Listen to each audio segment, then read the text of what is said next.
You have been lied to about money your entire life, not by one person, by a system, a culture, a constant stream of messages that told you wealth is something you chase, something you fight for, something you earn by sacrificing your health, your peace, and your values at the altar of ambition. Work harder, want more, spend more, show more, repeat, and most people follow that script faithfully. They earn and spend and stress and compare and still feel like they are never quite there, never quite enough, never quite free.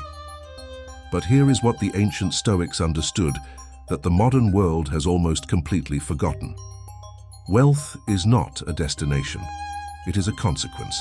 It flows naturally toward the person who has done the inner work, not toward the person who wants it most desperately, toward the person who has become worthy of it. Seneca was one of the wealthiest men in Rome. He did not write about money from theory. He wrote from experience, and he said this: "Wealth is the servant of the wise man and the master of the fool." That single sentence contains more practical financial wisdom than most books written today. Today we are going to unpack it, not with spreadsheets or investment tips, with the deep principles the Stoics lived by, the ones that built real, lasting prosperity, and the ones that can do the same for you. Law 1. Your outer wealth reflects your inner state. Here is the most uncomfortable truth about money that almost nobody wants to hear. Your bank account is not a product of the economy. It is a reflection of your mind. You can hand a person with a poverty mindset $1 million, and within a few years they will have found a way back to zero. You have seen it happen. Lottery winners, inherited fortunes, gone, because the money arrived without the inner architecture to sustain it. And the reverse is equally true. A person with genuine abundance thinking, someone who operates from clarity, patience, and self-worth, that person can lose everything and rebuild. Not because they are lucky, because of who they are. Epictetus was born into slavery. He owned nothing. He had no rights and no possessions under the law, and yet he was considered one of the richest minds of his entire era. Not in money, in something that money cannot buy and circumstance cannot take away. He said, "Wealth does not consist in having great possessions, but in having few needs." Most people have it exactly backwards. They think that having more will make them feel like enough. But the feeling of enough has to come first. It is the foundation. Without it, more is never more. It is just a higher number attached to the same emptiness.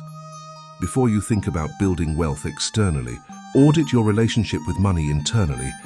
Do you operate from fear or from clarity? From scarcity or from sufficiency? From desperation or from genuine confidence in your own capacity? That inner state is everything. Change it, and what follows externally will surprise you.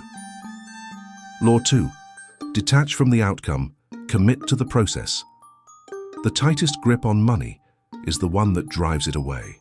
When you are desperate for a financial result, that desperation leaks into every decision you make. You negotiate from weakness. You accept bad deals because you are afraid of losing the good one. You panic when markets move. You abandon strategies that would have worked if you had stayed the course. Seneca practiced something radical for a man of enormous wealth. Periodically, he would eat plain food, wear simple clothing, and sleep without comfort.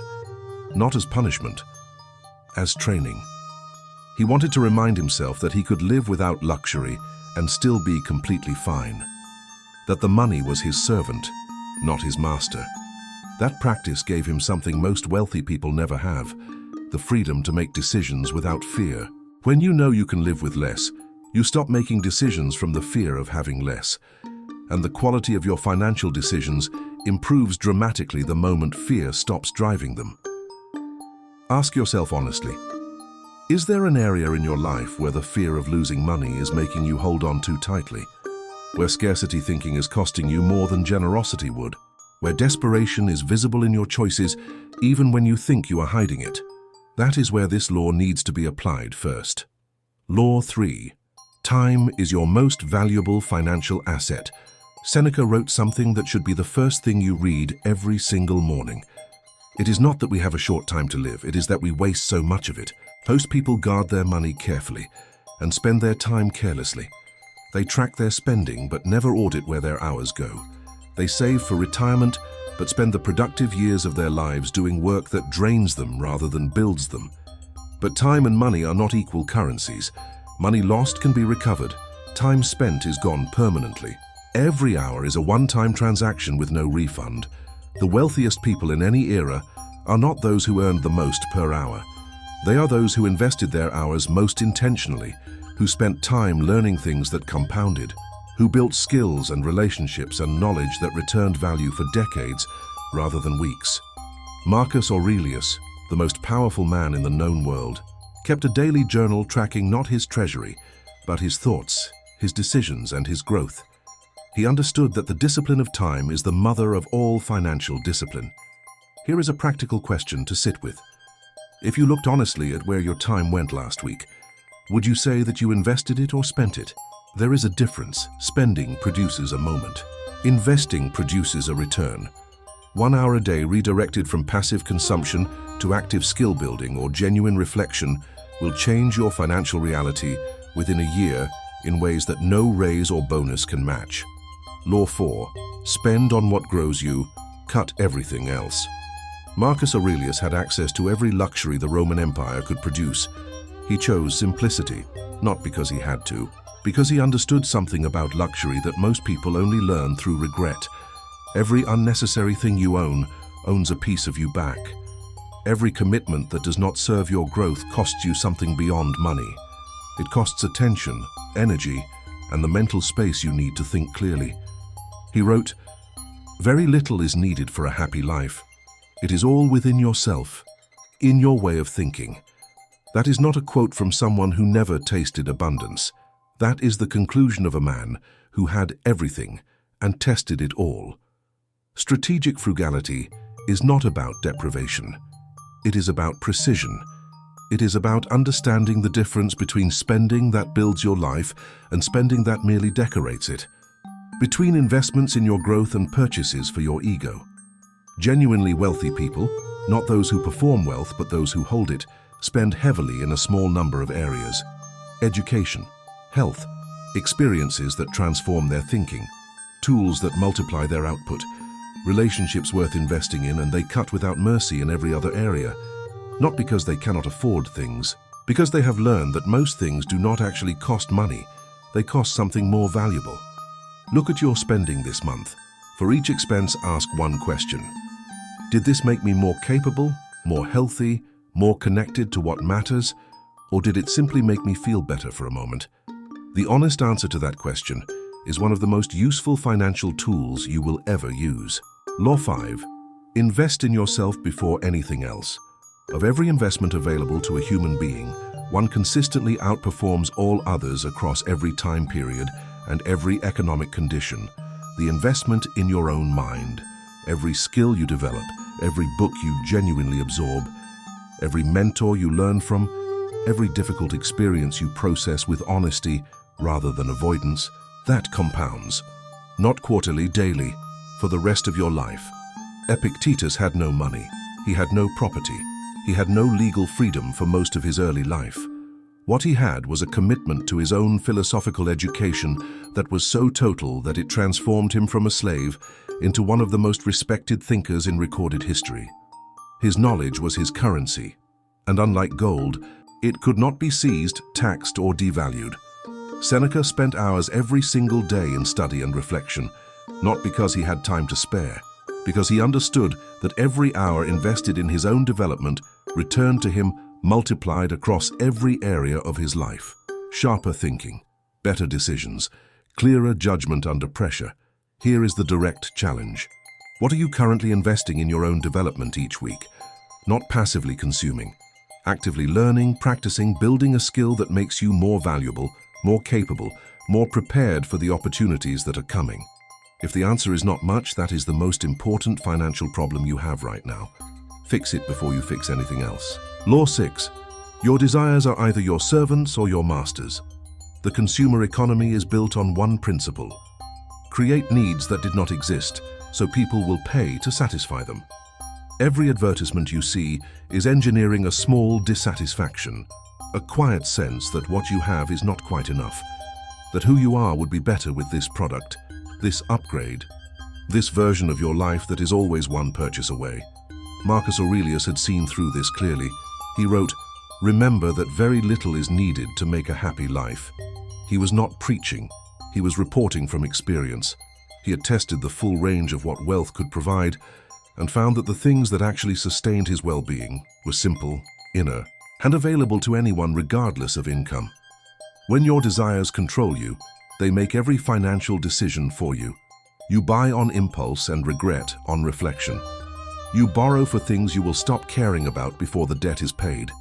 You spend energy maintaining a lifestyle designed to impress people whose opinion of you does not actually matter to your life.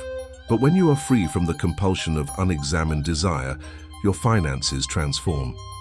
Not because you earn more, though over time you often do, but because you stop the bleeding. You stop trading your financial future for momentary satisfaction. Try this. Before any non-essential purchase, wait 3 full days, not as deprivation, as a test. If the desire is still genuinely there after 3 days, it may be worth examining further. You will be surprised how many desires simply dissolve when they are not immediately fed. Law 7. Build with patience or destroy with speed. Here is the law the modern world most aggressively wants you to forget. Real wealth is built slowly, deliberately, through small consistent actions compounded over time, not through shortcuts, quick schemes, or the desperate search for a way to accelerate past the process. Seneca understood that preparation takes time, that results are the consequence of sustained effort applied over years, not weeks, and that the person who tries to rush the harvest always ends up pulling fruit before it is ready. The Chinese bamboo analogy exists for a reason. For years, nothing visible happens. The investment appears to be producing no return. Then suddenly, the growth is explosive. Not because nothing was happening, because the roots were being built underground where no one could see them. Most people quit during the underground phase. They see no visible return on their effort and assume the effort is wrong. So they switch strategies, start over, try something faster, and in doing so, they cut the very roots that were about to break the surface. Your financial patience is not passivity. It is one of the most active and demanding disciplines you can practice in a world designed to make you impatient. Commit to a direction. Build steadily. Measure your progress in years, not weeks. And when doubt arrives, and it will, return to the question Marcus Aurelius asked himself regularly: am I acting in alignment with my values right now? If the answer is yes, continue. That is enough. Closing, the Stoics did not have investment portfolios or financial advisors or compound interest calculators. What they had was something far more powerful: a deep-tested understanding of the relationship between the inner life and the outer life, between who you are and what you attract, between how you think and what you build. The money laws they lived by are not strategies, they are truths. Truths about how wealth actually works for human beings, not just in terms of numbers, but in terms of the life those numbers are supposed to serve. Wealth is the servant of the wise and the master of the fool. That is still true.